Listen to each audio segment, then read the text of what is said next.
झेप मराठी, आरसा महाराष्ट्राचा। मुंबई आग्रा महामार्गावर पोलीस व्हॅनला पेट्रोलिंग दरम्यान अपघात। एका पोलीस कर्मचाऱ्याचा मृत्यू, 2 कर्मचारी जखमी। शिरपूर तालुक्यातील दहिवत गावातील पोलीस मदत केंद्रातील कर्मचारी आज दुपारी मुंबई आग्रा महामार्ग क्रमांक 3 वर पेट्रोलिंग करत असताना पोलीस व्हॅनचे मागील टायर फुटल्याने भीषण अपघात झाला। या अपघातात पोलीस अंमलदार नवलसिंग वसावे यांचा मृत्यू झाला असून अनिल पारधी आणि प्रकाश जाधव हे कर्मचारी गंभीर जखमी झाले आहेत। दहिवत पोलीस मदत केंद्राची ही पोलीस गाडी महामार्गावर वेगाने जात असताना अचानक टायर फुटल्यामुळे वाहनावरील नियंत्रण सुटले आणि व्हॅन रस्त्याच्या कडेला पलटी झाली।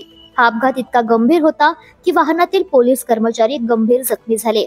जखमींना स्थानिकांनी तातडीने शिरपूर उपजिल्हा रुग्णालयात दाखल केले, मात्र प्रकृती गंभीर असल्यामुळे त्यांना धुळे जिल्हा रुग्णालयात हलविण्यात आले आहे। या अपघातामुळे पोलीस विभागात हळहळ व्यक्त केली जाते। दरम्यान सरकारी वाहनांची दुरुस्ती, देखभाल आणि दर्जाहीन टायर सारख्या समस्या पुन्हा एकदा चर्चेत आल्या आहेत। अशाच वेगळ्या आणि ताज्या बातम्यांसाठी पाहत रहा झेप मराठी, आरसा महाराष्ट्राचा।